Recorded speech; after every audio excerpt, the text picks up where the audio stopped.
Charlie Kirk debated a college student at Oxford, but he didn't expect this. How do I reconcile what he's doing with gospel values? Well, for instance, I mean, the gospel values to me would be, humility, compassion, forgiveness. Sure. Does he live according to those values, do you think? I actually, at times, I will say, he's far more magnanimous than people will give him credit. None of us are able to fill all those values. I will say some values that I think he does fulfill. He is a truth teller. And the gospel says very clearly that telling of the truth is one of the most fundamental things, the spoken word. So I'm not going to spend time here defining every moral decision that Donald Trump has made or not made. I am equally a sinner as Donald Trump. We all are. We all fall short of the glory of God. But I will say that his willingness to rise to the occasion of something greater than he, to endure being shot and almost shot again and almost 700 years in federal prison, is one of the most courageous actions I've ever seen from a public elected official in the history of the West. Do you think Jesus would have voted for Trump?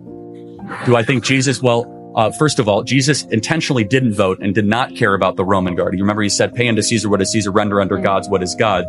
Do I think Jesus would love some of the stuff that Trump is doing? It's a silly question, but I'm just, No, I mean, fine. It's like, what did Jesus teach us? Jesus says, don't touch children. Okay, so he would love the fact that Donald Trump repealed Roe versus Wade. He would love the fact that child sex trafficking is being focused on in this current government. Jesus Christ said a lot of things such as, sin no more, and things such as love your neighbor are things that we should embody in every single one of our public policy decisions. So Jesus is divine, and he would not fill out a ballot.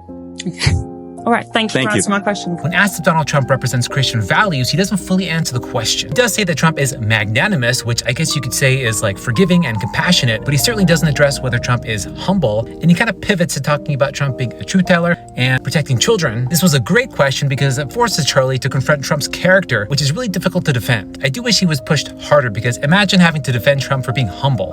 It's impossible to do with a straight face. He's also known for seeking revenge against people, and the way he talks about immigrants is certainly not compassionate. So I do think this was somewhat of a missed opportunity, but what do I know? I'm just a teacher. I went to college. They say college is a scam. Let me know your thoughts about this and follow me for more speech and debate breakdowns.